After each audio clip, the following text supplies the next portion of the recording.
Hello friends, आप सभी लोगों का स्वागत है हमारे यूट्यूब चैनल कविंदर भैया पर। तो आज हम पढ़ेंगे कक्षा 7 का महान व्यक्तित्व पाठ 6।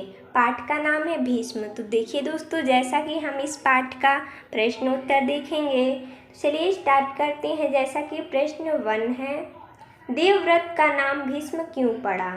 इसका उत्तर हो जाएगा, देवव्रत ने आजीवन ब्रह्मचारी रहकर हस्तिनापुर की रक्षा करने की प्रतिज्ञा की। इस प्रतिज्ञा के कारण इनका नाम भीष्म पड़ा।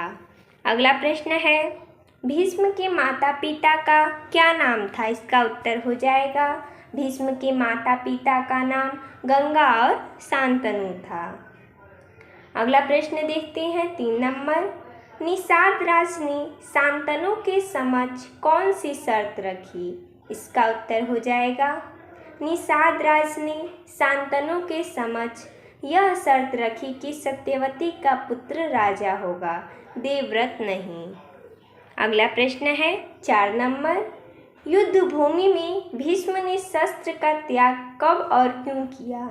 इसका उत्तर हो जाएगा, युद्ध भूमि में भीष्म ने शिखंडी को देखकर शस्त्र त्याग कर दिया, क्योंकि वह स्त्री रूप था और वे स्त्री पर हथियार नहीं चला सकते थे। अगला प्रश्न है 5 नंबर, सही अथवा गलत का चिन्ह लगाइए। जैसा कि प्रश्न है, भीष्म महाराजा भरत के पुत्र थे, ये क्या है? गलत है। शांतनु के पुत्र थे वो। अगला है, शांतनु की मृत्यु के पश्चात भीष्म हस्तिनापुर के राजा हुए, ये भी क्या है? गलत है।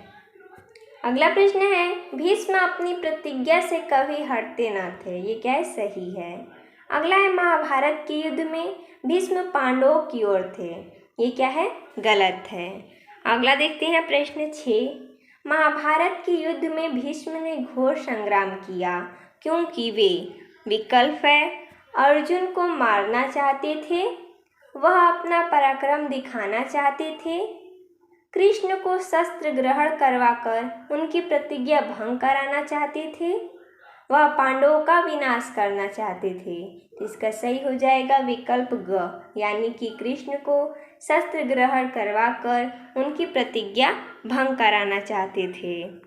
अगला प्रश्न है 7 नंबर, भीष्म पितामह के चरित्र के प्रेरक प्रसंगों को अपने शब्दों में लिखिए। जैसा कि हमने यहाँ पर लिखा है, भीष्म ने अपने पिता शांतनु की शादी कराने के लिए आजीवन ब्रह्मचारी रहने की प्रतिज्ञा की।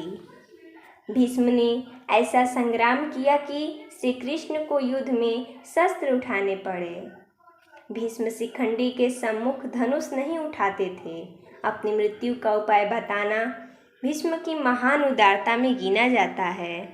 भीष्म ने सूर्य उत्तरायण होने पर शरीर त्यागने का संकल्प लिया और ऐसा हुआ।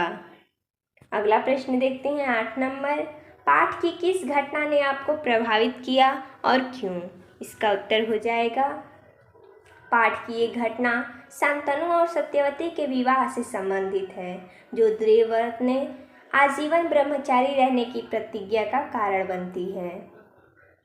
हमें सबसे ज़्यादा प्रभावित करती है, इसका कारण यह है कि भीष्म के इस प्रकार के त्याग के समान अन्य उदाहरण नहीं मिलते हैं। अगला प्रश्न है, भीष्म के समान अपने वचन पर दृढ़ रहने वाले किसी महापुरुष के बारे में लिखिए।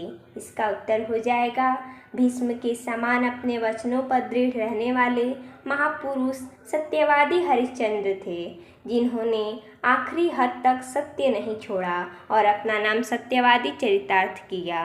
तो देखिए दोस्तों, जैसा कि इसमें इतना ही प्रश्न दिया था। तो मिलते हैं, तब तक के लिए धन्यवाद दोस्तों।